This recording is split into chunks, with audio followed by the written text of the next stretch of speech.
Good morning and welcome. My name is Lynn Mattis, pronouns she and her, and I work in the alumni office here at Mohawk College. Thank you so much for joining us for today's alumni panel celebrating Black History Month. We are so excited. We have six Mohawk College graduates participating in this important discussion today. Before we get started, although we are meeting in a virtual environment today, it is important to acknowledge the land we are on. Mohawk College campuses are situated on the traditional territory of the Haudenosaunee and Anishinaabe nations, within lands protected by the Dish with One Spoon Wampum Agreement, and is still home to many Indigenous people from across Turtle Island.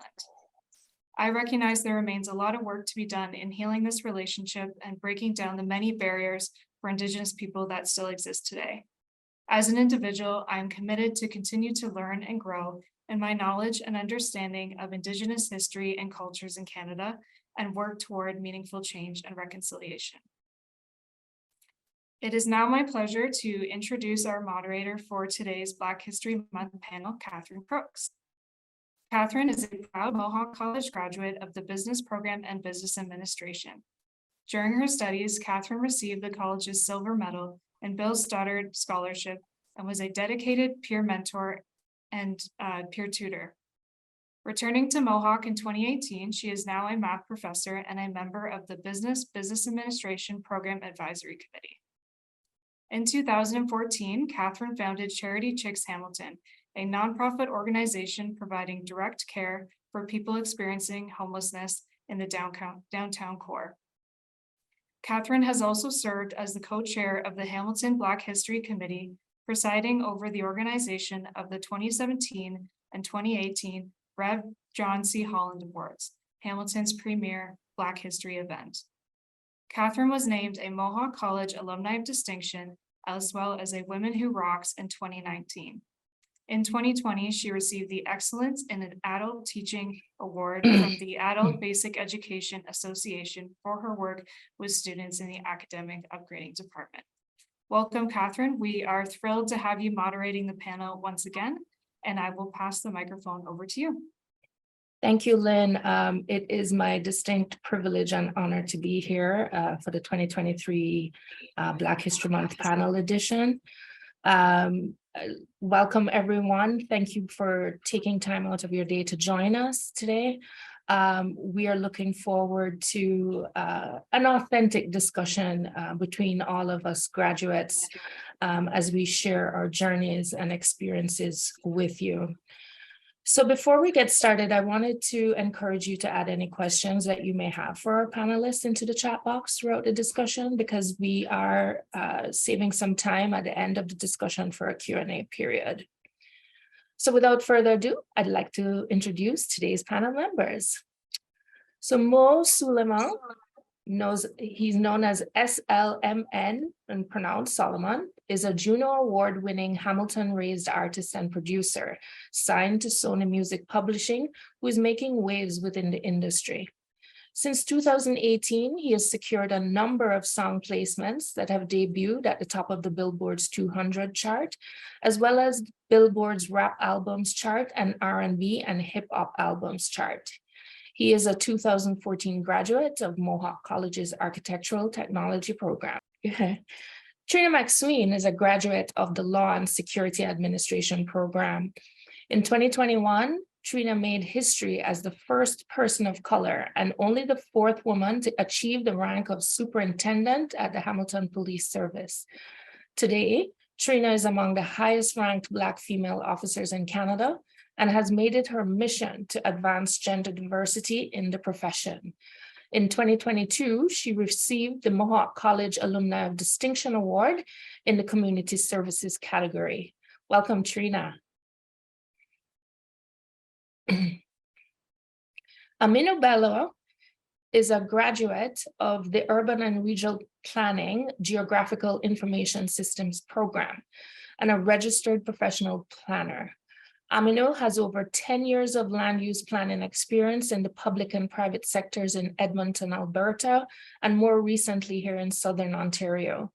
He's concurrently a planner in the City of Hamilton's Development Planning section. Aminu is one of the most decorated student athletes in the history of men's basketball at Mohawk College and was inducted into the Mohawk Mountaineers Hall of Fame in 2017. Welcome, Aminu. Charles McGregor is the acting captain at Toronto Fire Services and has over 22 years of experience in the field. He's one of the founding members of the Toronto Professional Firefighters Association's BIPOC Experience Group, and BIPOC is Black, Indigenous, Persons of Color, and Allied Firefighters of Canada, as well as an active member of the Fire Service Women Ontario, for which Charles and other BIPOC members were recipients of the 2022 Diversity and Inclusion Award. Charles completed Mohawk College's Fire Science Certificate Program in 1993. Welcome, Charles. Careena Browne is a proud two-time graduate of Mohawk College and former Mountaineers basketball athlete. After completing the Health, Wellness, and Fitness program, Careena enrolled in the Child and Youth Care program, where her student placement at the John Howard Society of Hamilton led to a permanent position as a youth worker. Careena now works at Linwood Charlton Campus Elementary School as a senior childcare practitioner in a Section 23 classroom focused on mental health treatment. Welcome, Careena. And thank you so much to all of you for being here today. So to kick off our discussion, I'd like to ask the group, what does Black History Month mean to you? And why is it so important for Canadians to know and talk about Black history? I guess I can kick it off here. For me, Black history, means a lot. I think to all of us means a lot. But two things for me, it's remembrance and opportunity. I think that,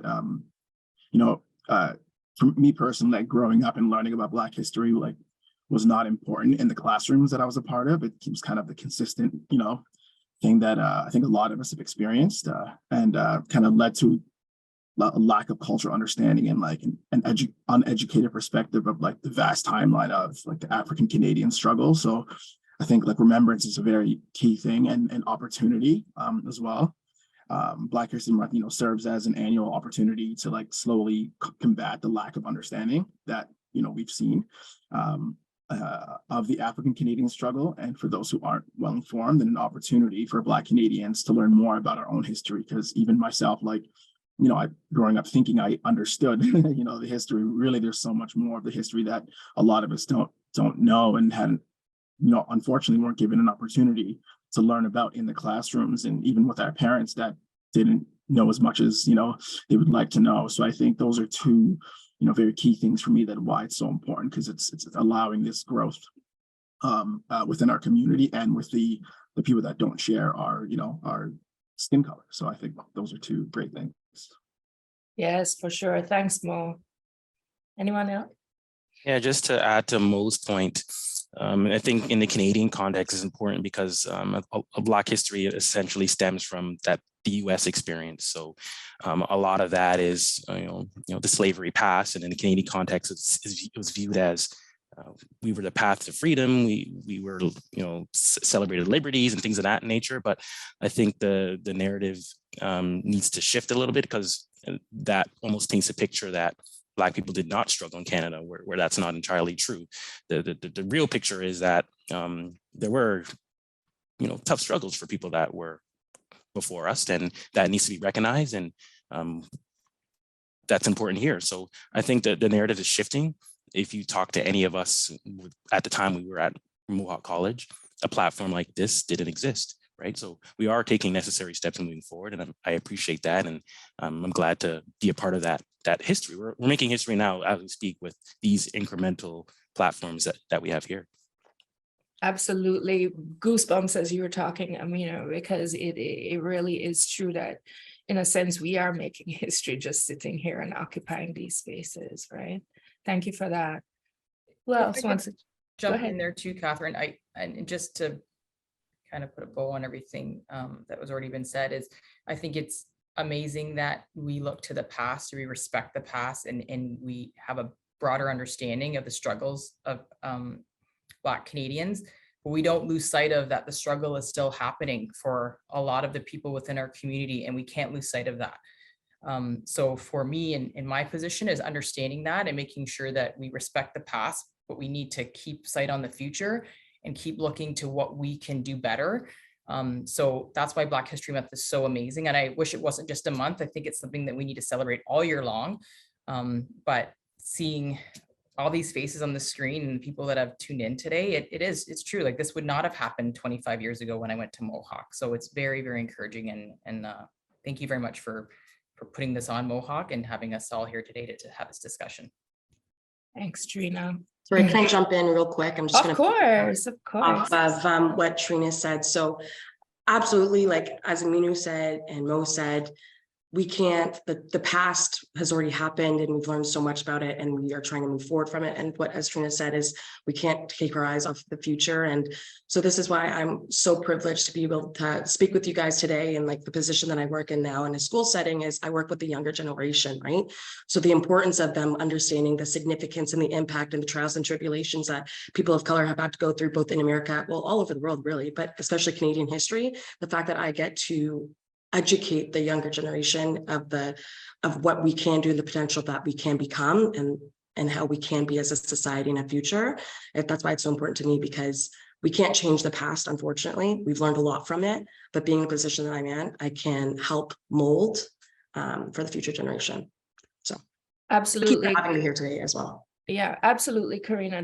That's very poignant, because especially as you know, in North America, as there's this drive to move to sort of this post-racial society and color blindness, it is very important for us to continue to reclaim our narratives and to continue spreading the word so that we don't fall into yet another gap that is being created to kind of silence the voices.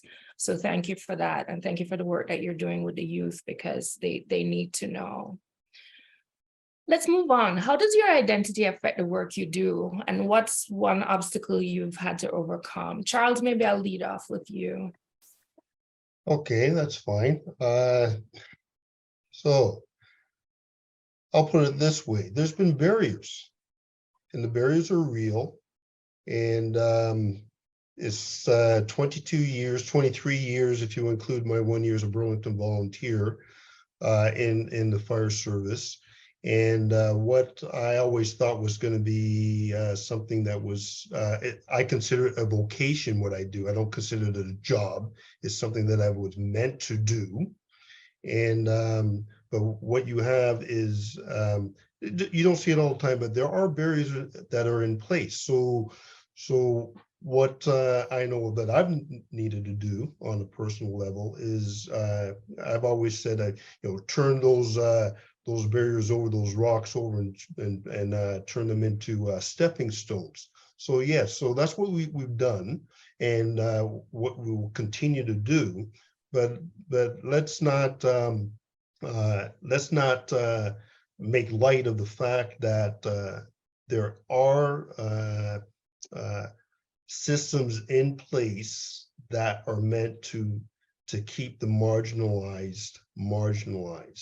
And once you recognize that and say and call it what it is, and acknowledge that, that's when it's time to where you can move forward.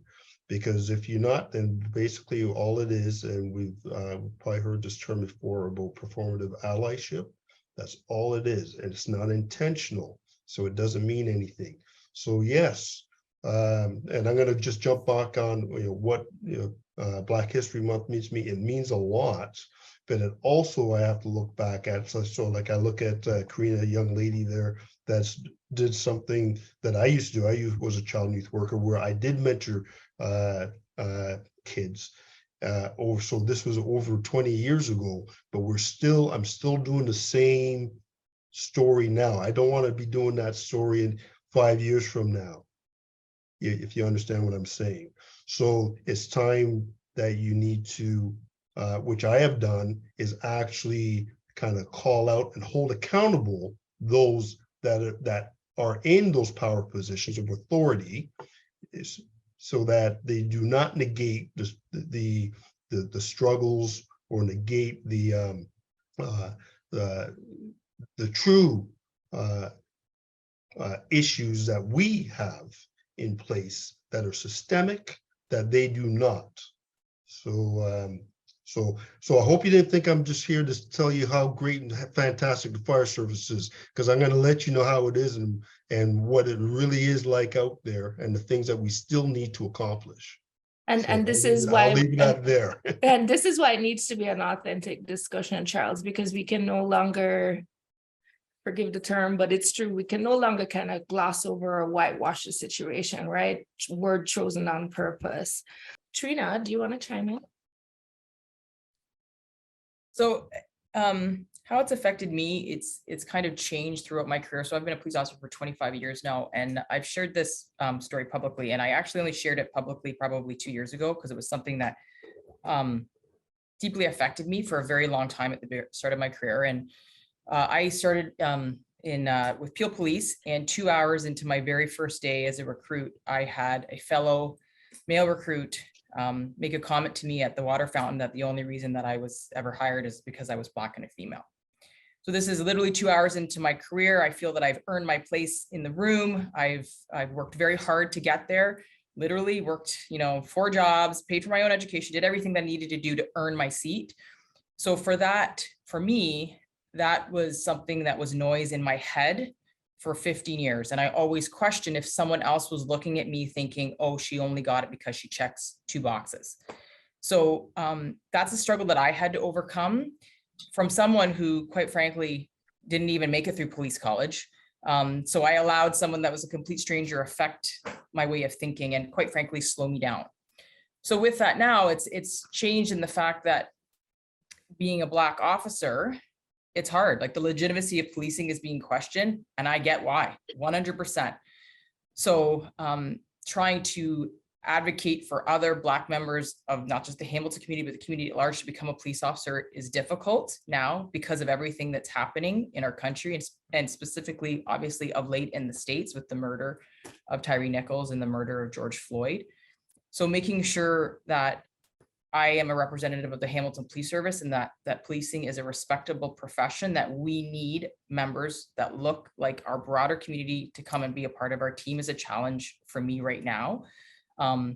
Personally, it's a personal challenge that I'm taking head on, but it's one that I try to stay positive about. But like Charles said, I'm not going to sit here and say it's amazing, because it's difficult. It is very difficult to be in this position right now within policing and trying to attract people to the profession.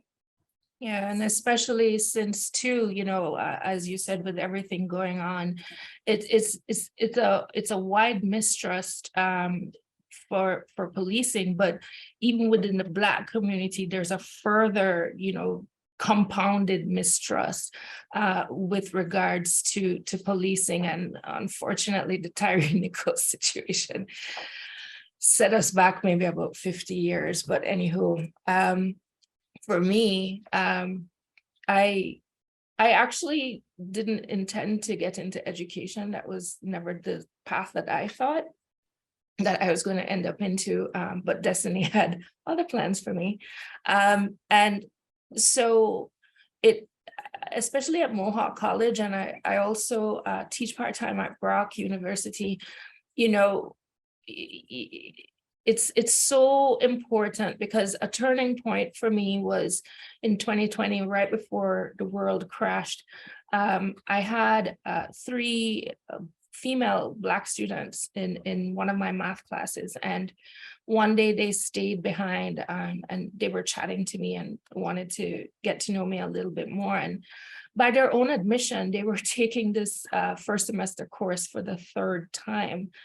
And but they shared with me that now that they had a strong Black queen in front of them teaching them, that now they were going to hold themselves accountable. And they shared the challenges of not seeing themselves in their professors, in their teachers, you know what I mean? And so it really hit me that representation matters, that, all students need to see themselves reflected in their teachers in some way, shape, or form. And so I take that very seriously. You know, when I say I'm teaching at Brock in a course that has over 600 students and there's one Black student, one, you know, thank God he's in my seminar group, but at the same time, I see him, you know, constantly on the edge of wanting to tap out because he just, everything around him is not built to support him and his journey, you know. Aminu? Yeah, a wise man once told me, well, he didn't tell me, he just tap his wrist and just say, because of that, you have to work 3 times harder just to be average. So for me, that always stays in my mind, and it reflects a lot of what I do in the space that I work in. Just for a simple numbers game, I'm a registered professional planner in Ontario. There's about 4,600 of us, and a small fraction are Black, simply stated. So whether it's a public meeting or I'm at a council meeting or I'm meeting with my colleagues or other professionals, there's less of me and more of them. So I'm continuously mindful of that. And to your earlier point, representation does matter. For example, in the land development space, it's designed to be a public process. So if a new development is happening, it's supposed to be, neighbors are supposed to be notified, and normally you would see a select amount of groups participating in this public process. And those groups that are involved look a certain way and they don't represent the full population. So essentially we're saying that we're being democratic, but the views that we're listening to are only a snapshot of the wider population. So to me, I struggle with that a lot in what I do.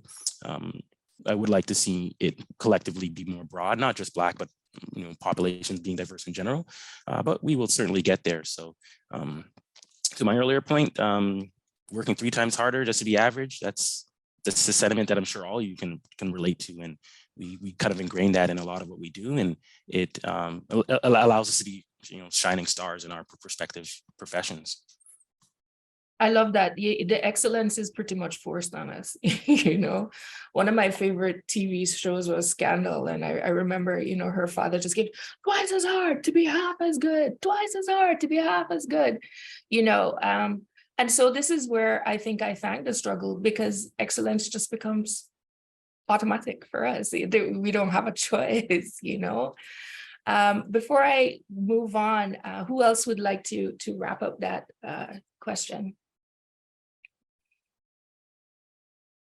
I was going to echo what Aminu just said. I think that experience of having to work twice as hard to get half as much is I've noticed with a lot of Black professionals is very, very common. I had the same experience with someone that I worked with during a co-op from the program, actually, that I studied in Mohawk, the architectural technology. So I worked with the general contractor, and one of the project managers who shared the same skin color as me pulled me aside before I ended my co-op and just let me know. He's like, hey, just so you know, it's going to be a tough road for you. And I was kind of, taken aback because we never smoked. We didn't speak too much during my co-op term.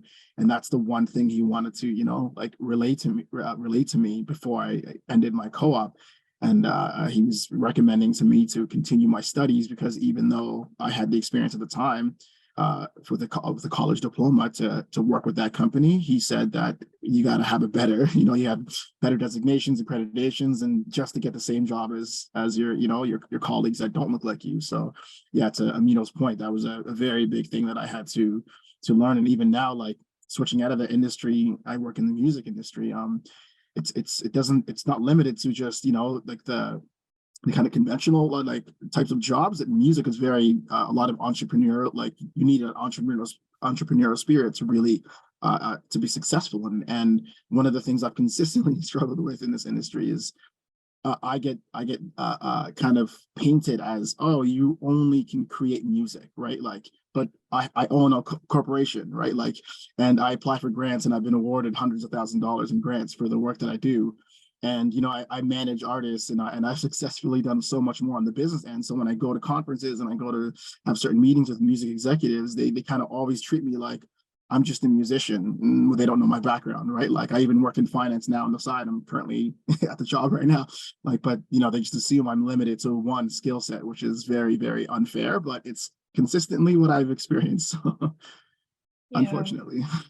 Yeah, and that's a form of microaggression too, you know, it's like, okay, you're here, but you can only be, you could never be multifaceted, you know, you must be in one little tiny box. Thank you for that.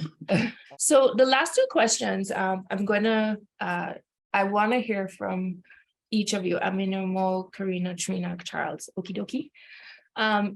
Tell us a little bit about your career journey and one of your proudest accomplishments in your professional life. Go, Careena.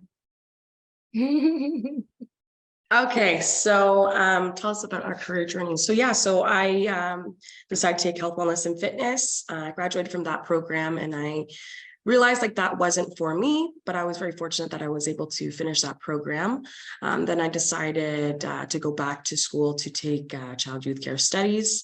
And in that journey, I was placed at the John Howard Society. So that's a nonprofit organization for at-risk youth. I was fortunate enough to get employed immediately after placement, and worked in several programs there. Was a coordinator of a program called the Achieves program, and that was for school-age kids between 6 and 8 grades. And so I was there for a little bit. Had a fantastic time, learned a lot. And then I was referred in the community to Linwood Charlton here. And so I just took that opportunity, and I've been at Linwood since November of last year. And so now I work in a Section 23 classroom here at Linwood. So Linwood is a accredited mental health organization. We work with students who can't function in a mainstream school. So they come to our programming, and we do therapeutic programming, develop and incorporate some healthy coping strategies for the mental ailments that they have going on. And then they return back to their home school. And I think one of the greatest accomplishments I would say is I'm very fortunate enough to be in the position that I'm in. I get to see how that student was with how they were struggling, how they were coping, and how they would handle situations, enter crisis, and be so unsafe, and be able to watch them along their journey and be a part of that journey to several students.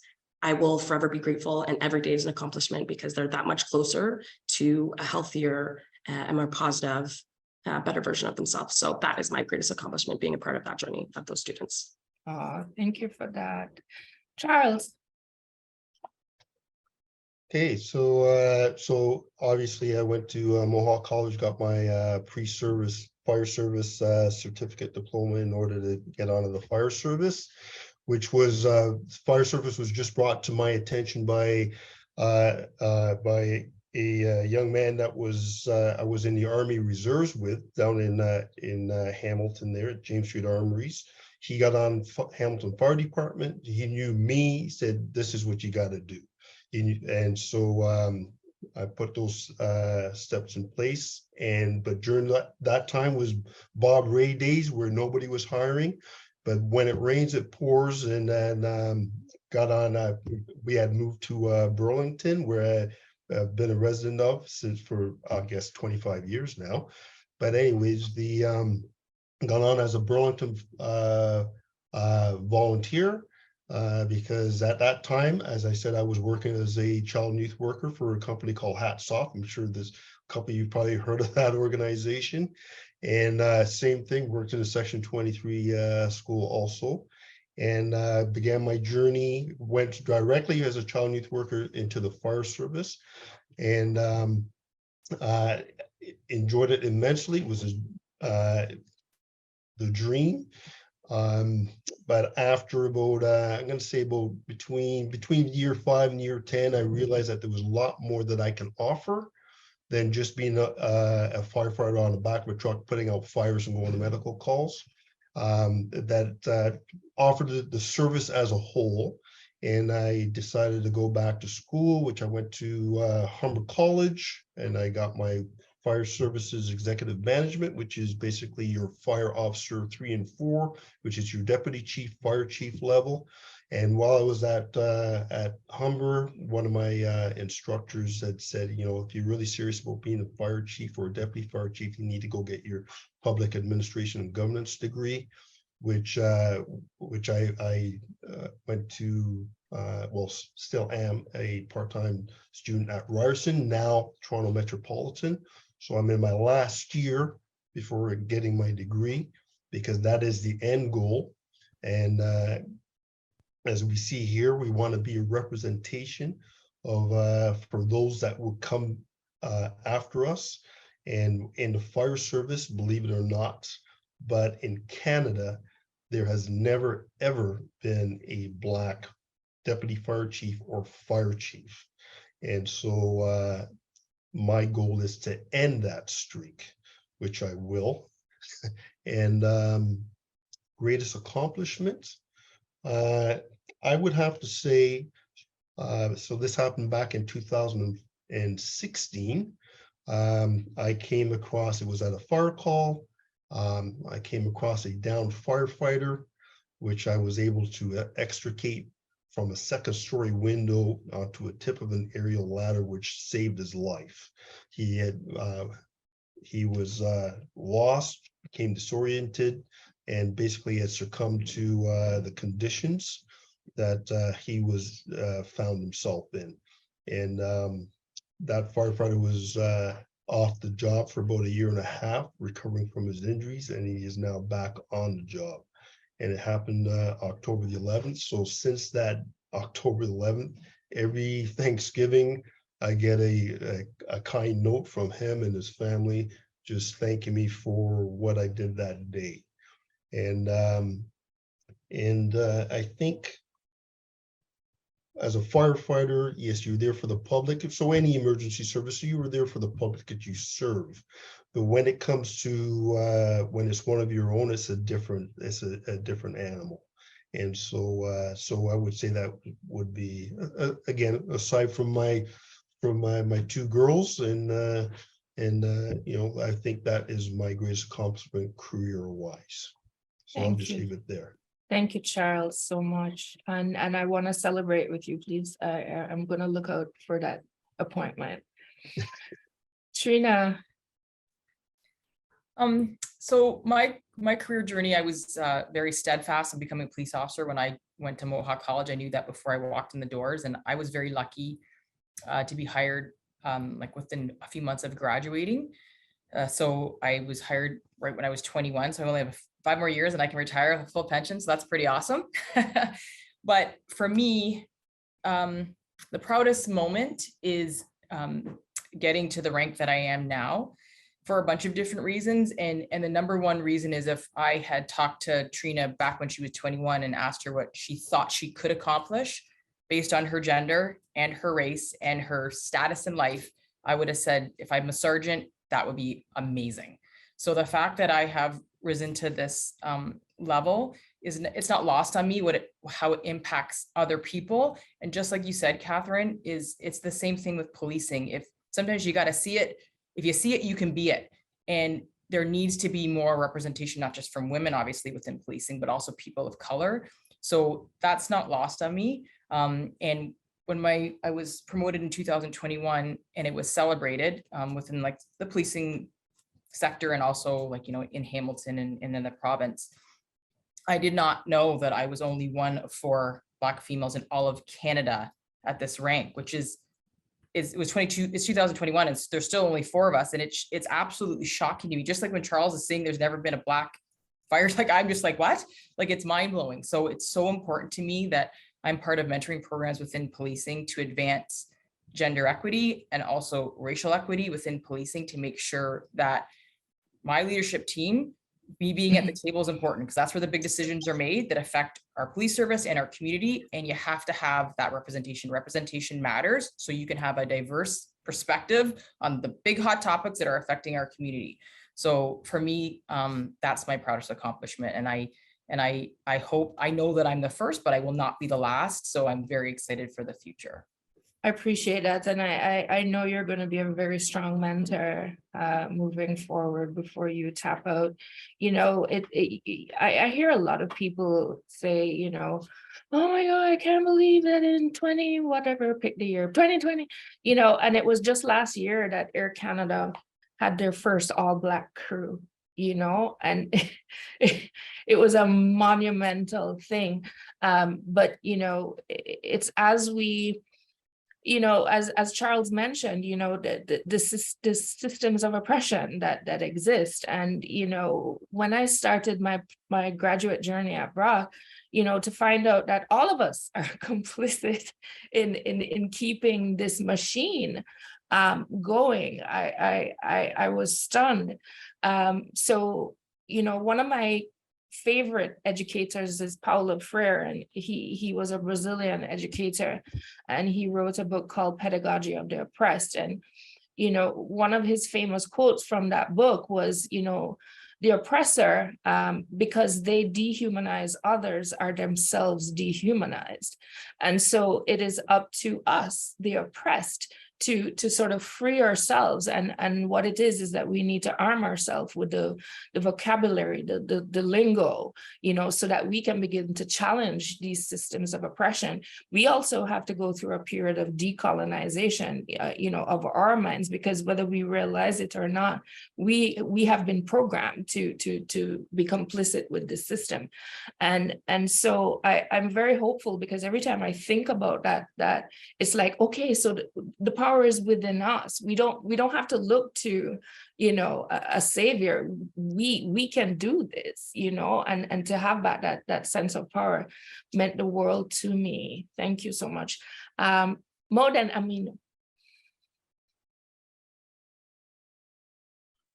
Yeah, I think those are great stories, by the way. It's really inspiring from all of you. And I think for me, I'm not just a Black Canadian, but I'm Sudanese, and in my culture, it's kind of taboo to kind of pursue a career in music. So it's very normalized, for my parents to be, you're going to be a doctor, you're going to be an engineer, and that's just the way it is. We came all the way to this country, so you better do something that's good for all of us. So being a musician was kind of a taboo discussion to have with my parents, and at first they didn't. They weren't approving of it. So what I had done was just, take the architectural technology program, excelled at it actually, and got a job, and then was like, hey, now you can't say anything. I did what you said. So I ended up, focusing on the music, and to be able to receive some of the accomplishments that I've had and some of the awards, got nominated for 3 Junos, won one, went to Billboard #1 a few times on different charts, and I signed my own artist, started my own label. So those accomplishments, were really significant, not only as a Black Canadian, but to my culture as well, right? So it was really great to have that, I just love how so many people that are Sudanese and Black, just in general, that would come up to me and, congratulate me on some of my successes. So it's been a really rewarding feeling to be able to go through that, and I've actually went to school with some of these people on the call here, Aminu and Careena. I've had some, encounters with you guys, and watching you guys play basketball was pretty incredible, because I always wanted to play myself, but wasn't quite good enough. But but yeah, those are some of the accomplishments that I've had, and I've, it's been really great. Thanks, Mo. Aminu. As for myself, a little about my career journey. So I obviously got my Mohawk College diploma in urban regional planning, but before that I did my 4-year bachelor's at McMaster University, also in Hamilton. So following my school, I decided to venture out. The reason being is that I had a technical diploma, which was limited in what I could do here in Ontario. So Alberta was plentiful with opportunities, so I decided to get some experience there and develop my career a little better. So I spent some time out there, and I got my professional planning designation out there in 2016. Dabbled in the private and public sectors, and developed my career, and made a lot of good contacts, gained experience that I needed. And then I decided, after having 2 children, it's time to come back this way. The reason I felt like there was a pullback here, because I have strong roots with the community here, and I always felt like there was something pulling me this way. Reason why I'm here at the City of Hamilton, for some of the reasons I mentioned throughout this call, like representation matters, and in planning, I believe it always has been a democratic profession, but it never really worked out to be that way in practice. So I feel like that's kind of my calling, if that's the best word to use, in terms of showing the profession, the younger generation, people on this call, that there's something we can do to change the landscape, and planning is essentially affects all our lives. We all live in homes, we all go to schools, we all live in facilities, and these decisions should be shaped by all of us collectively. So I feel like as a land use planner, I have a shape. I mean, I'm one small picture among the wider collective group that makes these decisions, but I feel it's an important one. In terms of my most proudest moment, I don't have one in particular that sticks out. But I would say in 2016, when I got my professional planning designation, that was important to me. Just because I remember back in my early days at school, I was told, oh, you only have a diploma from Mohawk. You can't become a planner. You need to have a master's degree, etc. So that was that came from me, from a person with high stature. So I felt like it had merit, but at the same time, I felt like there's a workaround, and I found a workaround. So that's where I'm here today. Awesome. Thank you so much. I'm being mindful of the time, so I wanted to jump into some of the questions from participants, if that's okay. There were a few submitted in advance, and we received a couple of questions about diverse representation in the education sector, and at Mohawk specifically.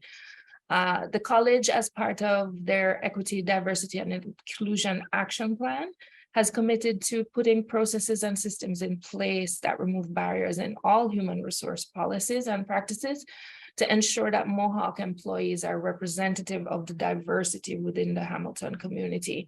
So Lynn will add a resource into the chat box if you would like to learn more about the specific actions being taken by the college. Okay.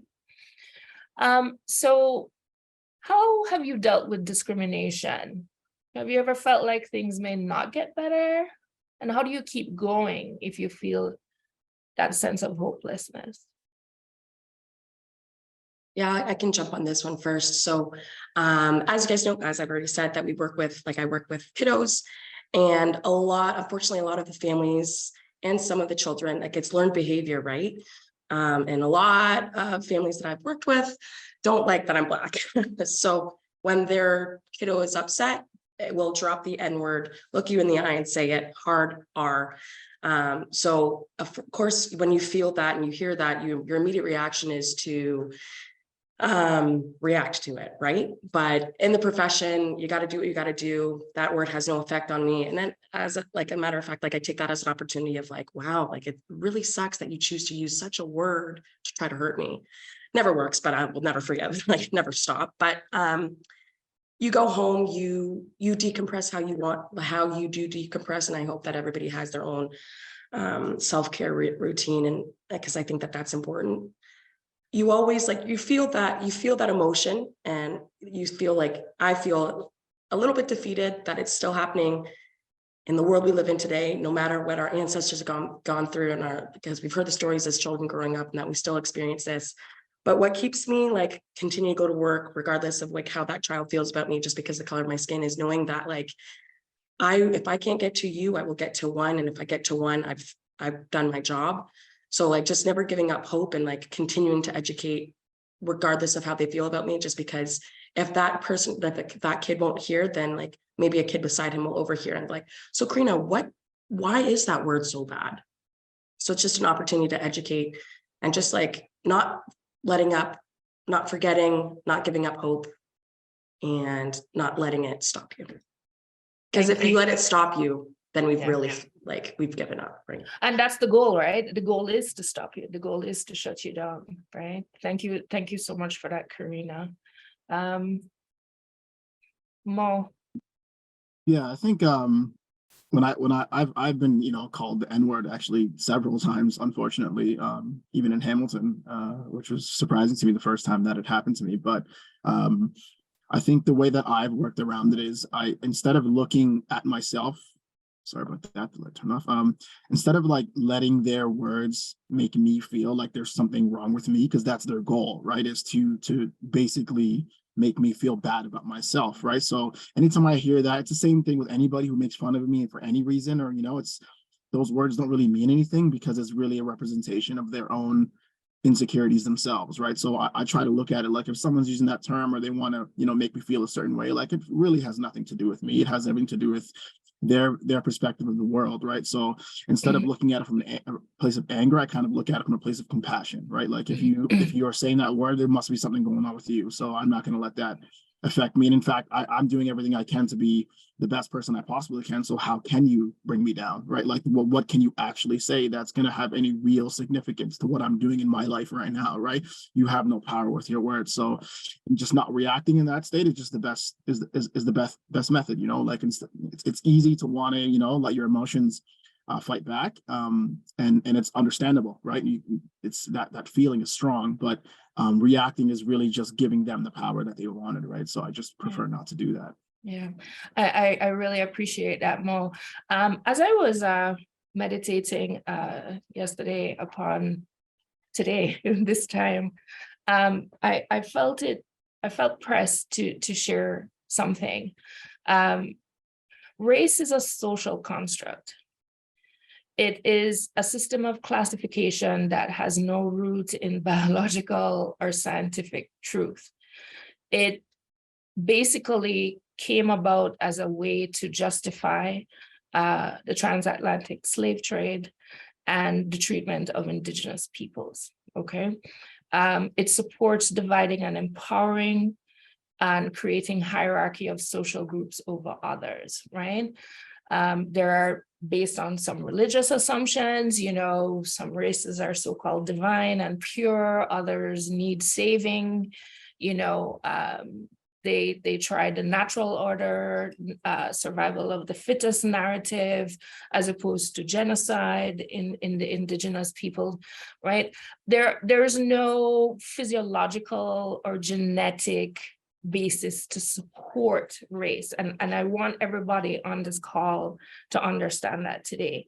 So a turning point for me, I've never been called the N-word, but I have had several experiences of drivers literally trying to run me off the road, because how dare I drive a late model SUV? And I've had situations where I've had to mount sidewalks at Barton and James because apparently it's unacceptable for me to have a car, or clearly I must be doing something illegal or selling drugs, right? So when I began to delve into this to understand that this is a construct, it doesn't exist, the anger began to subside. And yes, I agree, Careena, self-care is very important. We have to have some method to decompress. But I wanted everybody on that call to hear race it's not a thing, it doesn't exist. So begin to unlearn that, okay? Aminu, then Charles. Sorry, then Treena, then Charles, sorry. Yeah, and in the professional world, I haven't dealt with any explicit racism per se, but it's often in the microaggression or passive aggressive nature. I'll use an example.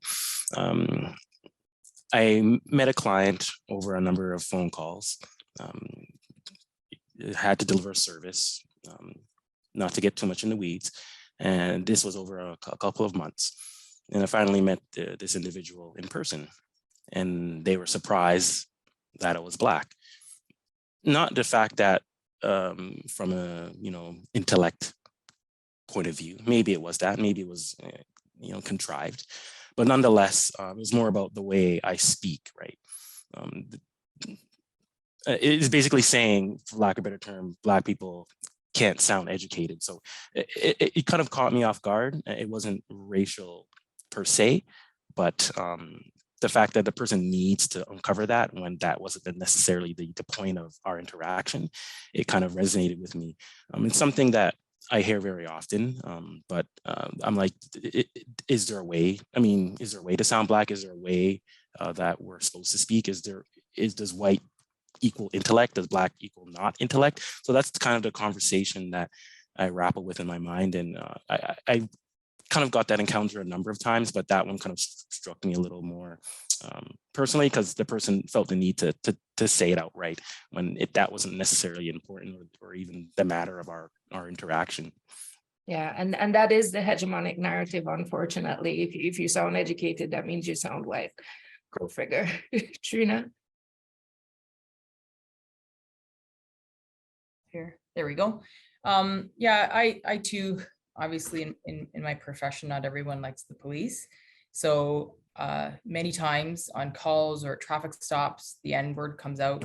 I went to a call, I remember very specifically in Hamilton, I was with another Black male officer, and the guy came to the door and said, send me 2 more officers, I'm not talking to you. So, and this was only probably 10 years ago. So it's alive and well. Racism in the city of Hamilton, and we know that. And like Charles said, I'm not going to sugarcoat it. That's something that we need to combat. But what's difficult for me is that I take this profession very seriously. I'm like Charles, I think this is a vocation. I think I was called here to do something and do something positive. But there are times where I've been called a traitor by members of the Black community. And that's a big hard pill for me to swallow, because I am here trying to advocate for issues that affect our Black community and other communities as well, obviously. But it's like Charles said, when there's systems in place within society that keep the marginalized. And it's our role, everyone here, to call it out and change it. So that's something that it's one of those things where I do deal with discrimination, but at the same time, I sometimes get pushback from the Black community as to the reason why I wear this uniform, because they don't see me, they just see the uniform. But at the same time, it's so difficult because I get it, right? Like I get why the legitimacy of policing is questioned on a daily basis because of things that are happening internationally. So it's sometimes like Careena said, I got to do a little decompression when I get home, but it's something that I know that I've just got to push forward, and we need to make sure that we make progress and we keep going in the right direction. Appreciate that. Just a quick roundtable wrap up. Who is a Black person that inspires you? Charles, you kick off. The first person that came to mind would be is it Robert Baldwin, the author, the American author, because of a lot of the things that he had said back in the 60s is something that made you think about, okay, where are we as a people, and what where should we be going as a people? He nailed it back then, right? And but I'm gonna have to say that